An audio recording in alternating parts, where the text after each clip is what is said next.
Europe 1. 8h13, bonjour Emmanuelle Vargon. Bonjour Dimitri Pavlenko. Vous êtes la présidente de la CRE, la Commission de régulation de l'énergie. Une simulation de délestage va avoir lieu aujourd'hui à l'échelle nationale, Emmanuelle Vargon. C'est la répétition générale avant les vraies coupures, cet exercice? C'est la préparation à ce qui se passerait si on devait vraiment aller jusqu'aux coupures. Si on devait. Mais si on devait, parce que je parle vraiment au conditionnel, parce que c'est vraiment évitable. Et je pense que c'est important de le dire. D'un côté, tout le monde se prépare, et c'est normal et c'est responsable. De l'autre, on est dans un système dans lequel on peut passer aussi. On peut passer tout l'hiver avec suffisamment d'électricité. Et c'est pas exactement comme une alerte météo dans laquelle une tempête arrive et il n'y a pas grand-chose à faire qu'attendre et se protéger par rapport à la tempête. Si on a des alertes sur la tension sur le système électrique, on peut tous agir. Les entreprises, et c'est important, les bureaux, c'est très important aussi, et les particuliers, chacun à son échelle. Oui. Donc, tout ceci n'est pas une fatalité. On va parler de ça dans un instant, mais c'est d'abord sur cette simulation de délestage. Évidemment, jamais on n'a fait autant attention. Il y en a régulièrement. Oui, bien sûr, il y a des exercices tout le temps. Mais qui va y prendre part et comment ça va se dérouler très concrètement? Est-ce que des quartiers vont se retrouver comme ça coupés pour voir si ça marche? Non, pas du tout. Personne ne verra rien. Donc, les équipes techniques font des tests pour savoir si elles sont en capacité d'appliquer des consignes, comment, etc. Mais elles font des tests en back-office, si je peux dire. Donc, personne ne verra aucune coupure aujourd'hui. Et ce qui s'est passé hier à Paris, je le dis tout de suite, ça n'a rien à voir. Il y a eu un problème technique sur un poste. Il a été réparé très vite et ça n'a rien à voir avec un exercice de délestage. Alors, Emmanuelle Vargon, on vous pose beaucoup de questions techniques, comme si vous étiez une opérationnelle du système énergétique français, ce qui n'est pas tout à fait vrai, puisque la CRE, en l'occurrence, c'est le régulateur du marché, c'est le gendarme, comme on dit. Ceci dit, vous connaissez, vous savez comment ça marche. Alors RTE nous a averti il y a quelques jours d'un risque élevé de tension sur le système électrique, ce dont on vient de parler. Mais on a beaucoup fouillé dans notre mémoire et retrouvé ce blackout de 1978. Tous les experts nous disent « Non mais c'est inconcevable, un court-circuit géant incontrôlé qui dure comme ça une demi-journée, voire une journée entière ». Est-ce que c'est sûr aujourd'hui, Emmanuelle Vargon? Est-on certain de garder la main, si je puis dire, sur les coupures, de garder le contrôle? D'abord, vous l'avez dit, la CRE, c'est pas le gestionnaire du réseau. La Commission de régulation de l'énergie que je préside, c'est le gendarme des marchés, en gros, pour à la fois piloter les gestionnaires de réseau et surveiller les marchés de gros et de détail. Après, dans la relation de très grande proximité que nous avons avec les gestionnaires de réseau, on est très confiant sur le fait qu'on ne perdra pas la main sur le système électrique.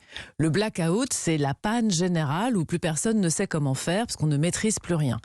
Et ça, c'est les scénarios du pire. Il peut toujours se passer une catastrophe. Donc, bien sûr, on ne peut jamais dire jamais. Mais en soi, on a les outils. C'est un scénario qu'on n'envisage pas du tout. Les baisses de tension, donc, les effacements, tout ça, ça permet d'éviter ce genre de scénario. En fait, vraiment, pour dire les choses le plus simplement possible, on a moins de marge de manœuvre sur le système électrique cette année que les années précédentes, à la fois parce qu'il y a une tension générale en Europe et à la fois parce que la production nucléaire d'EDF est moins forte que d'habitude. Oui. Comme on a moins de marge, on se prépare à des mesures d'ajustement.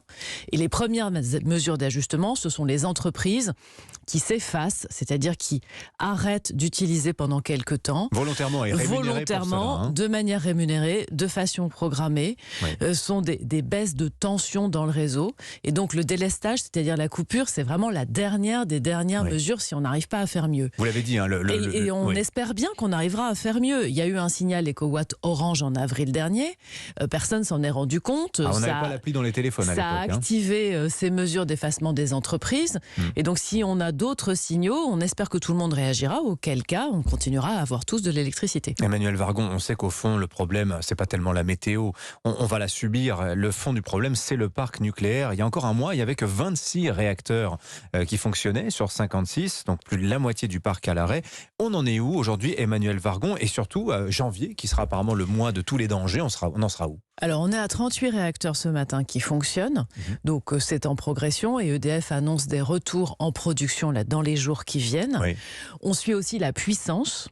C'est-à-dire la puissance totale que les réacteurs permettent de produire. Et donc, on est à 38 gigawatts de puissance et on importe beaucoup. Et ce sont les importations qui nous aident. 55, Alors, la puissance maximale, ça peut aller jusqu'à 60 gigawatts. Et notre objectif est de repasser la barre des 40 rapidement. On devrait pouvoir la passer en janvier. 2/3 de la puissance maximale. Ça ira déjà. Enfin voilà, on retrouvera un peu de marge. Oui. Et ce qui nous aide bien, ce sont les importations.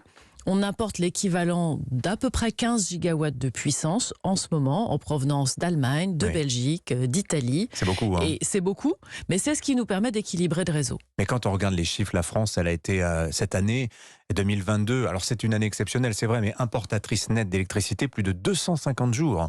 En 2015, c'était 0. On exportait tout de 365 jours. EDF... Non, mais juste la question, c'est est-ce que c'est accidentel, comme je veux le dire, ou est-ce que notre dépendance à nos voisins, elle est vouée à devenir structurelle, Emmanuel? En fait, on a eu un choc qui est que EDF, pour des raisons liées à un phénomène qu'on appelle la corrosion sous contrainte sur les centrales et à des décalages de maintenance, 18 réacteurs concernés, perdu en gros un quart de sa production nucléaire par rapport à d'habitude, ce qui est énorme. Et ça va prendre plutôt quelques années pour être totalement en retour à la normale. Quelques années. On pense que cet hiver, c'est un peu délicat, probablement l'hiver prochain encore, et puis chaque année, ça va s'améliorer.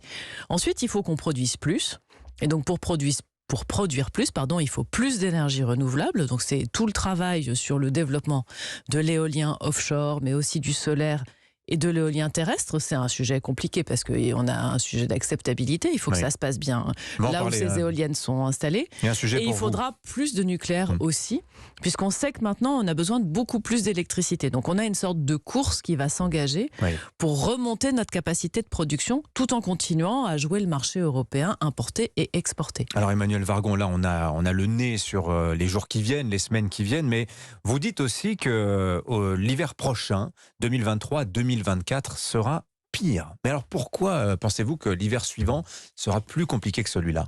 Bon, d'abord, c'est difficile aujourd'hui d'avoir une bonne vision de l'hiver 2023-2024. Mais ce qu'on sait, c'est que les approvisionnements en gaz européens seront probablement plus tendus l'hiver prochain que cet hiver. Or, si en France, on ne consomme pas beaucoup de gaz pour l'électricité, on en consomme beaucoup en Europe. Et par ailleurs, on consomme aussi du gaz à la fois pour le chauffage et pour nos industries. Donc la tension sur le gaz sera probablement encore là l'hiver 23-24. Après, on a été capable de nous faire la pointe puisqu'il y aura moins de gaz vraisemblablement l'hiver prochain. On était très inquiets sur cet hiver et je pense qu'on montrera collectivement qu'on est capable de le passer. Et du coup, au fur et à mesure qu'on passe l'hiver 22-23, tout le monde va se mettre à préparer l'hiver 23-24. Ouais. Alors parlons des prix, parce que ça en fait c'est le fond du sujet pour vous, la CRE, la Commission de régulation de l'énergie. Alors il y a beaucoup de sujets qu'il faut qu'on passe en revue. Commençons avec celui-là. On sait que les 8% d'économies réalisées la semaine dernière, enfin 10% même nous dit EDF, enfin, c'est beaucoup, hein, c'est plus qu'attendu par EDF. On sait que l'essentiel de ces économies, entre guillemets, en fait ce sont des entreprises qui ont réduit leur activité parce que la facture a flambé. C'est parfois x5, x10. J'ai même eu des entrepreneurs me raconter que c'était 30, 50 fois plus cher leur facture. On en est où aujourd'hui des prix, Emmanuel Vargon, très concrètement là ? Alors, les prix ont culminé vers août-septembre. Pour juste donner un ordre de grandeur aux auditeurs, le prix de l'électricité qui s'exprime en mégawattheure, c'était en gros autour de 50 €, un peu plus, un peu moins. Et ça est monté jusqu'à 1200. Donc il n'y a pas beaucoup de prix qui augmentent autant. C'est vraiment un choc très très important. 1200, je précise, ça a été un pic. Ça a été un pic. Hein. Voilà, c'est le point maximum avec que une ça moyenne atteint. De 400. Maintenant, on est autour de 400, entre 400 et 420, c'est l'ordre de grandeur. 8 fois. C'est mieux que 1200, mais c'est quand même beaucoup moins bien que 50.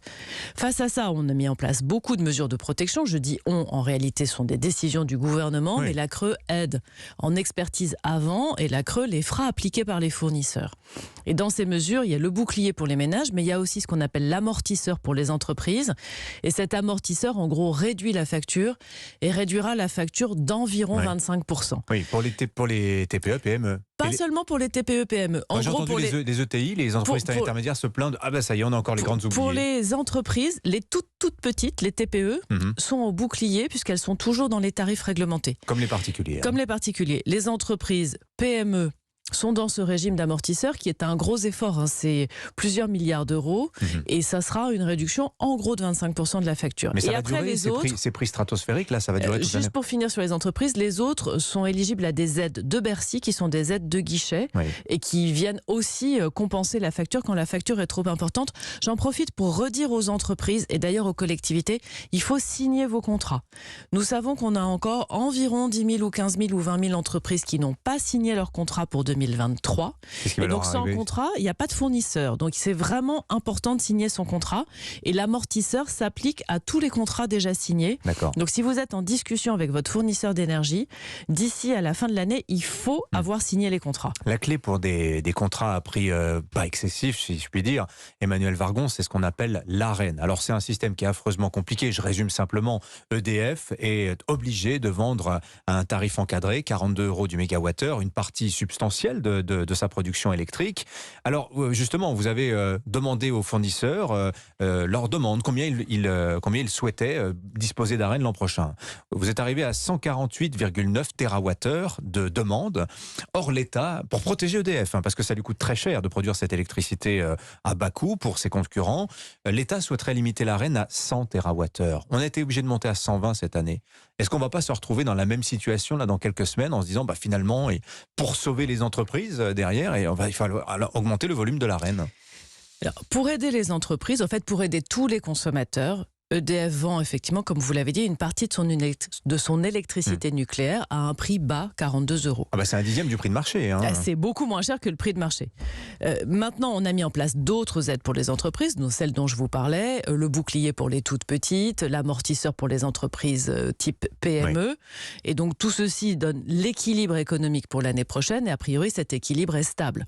Nous, ce que nous avons fait cette année, et c'est la première fois qu'on le fait, c'est nous avons vérifié qu'aucun fournisseur ne va faire du profit, ne va faire de la spéculation avec cette énergie.